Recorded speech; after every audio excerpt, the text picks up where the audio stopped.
Hello WhatsApp guys, এখন যাচ্ছি ধান কেটে ধান তুলতে।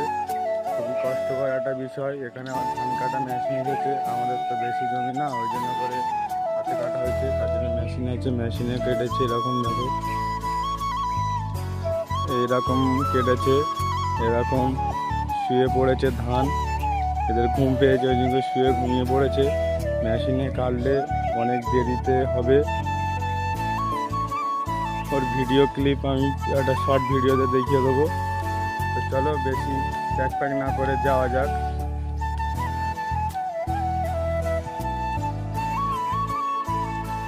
মেশিনে কাটলে তাড়াতাড়ি হয়, ডাইরেক্ট তোমার নামিয়ে দেবে বস্তার ভিতরে। আর আমাদের হাতে কাটা এরকম কেটে নিয়ে ফেলে রাখতে হবে। কাটার পরে বাঁধতে হবে, বাঁধার পরে তুলতে হবে। তো আজকে যাচ্ছি এখন ধান তুলতে। ধান তোলার পরে লাগাতে হবে মেশিন দিয়ে।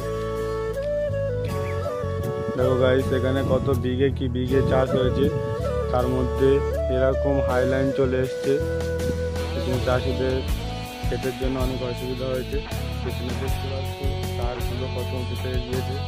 খুবই সুন্দর একটা জায়গা, গ্রাম অঞ্চল মানে বুঝতেই পারছো কিরকম হবে।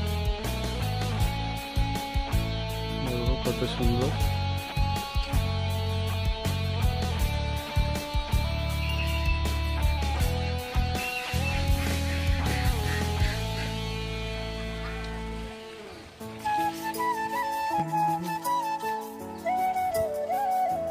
গাইস দেখতে পাচ্ছ আমাদের এখানে কত বড় একটা ঝিল আছে। এই পানি নিয়ে চাষ করা হয় ধান। এখানে একটা কত বড় পুকুর।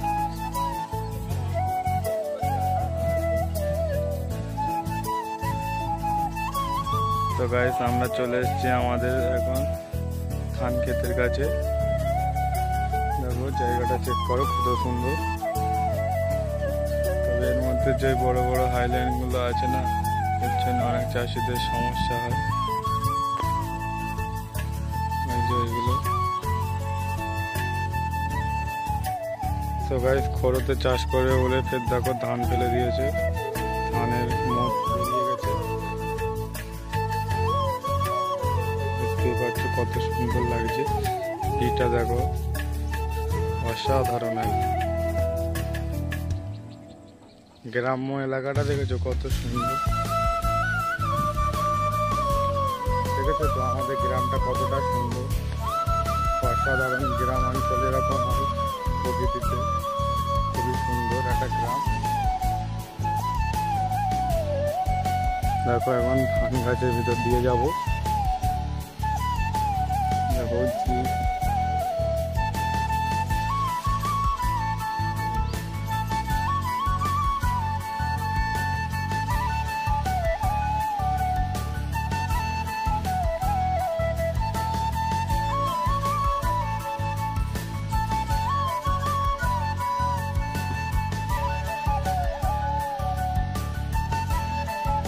এরকম ধান বাঁধতে হয়, তারপরে তুলে এরকম কাদা দিতে হবে।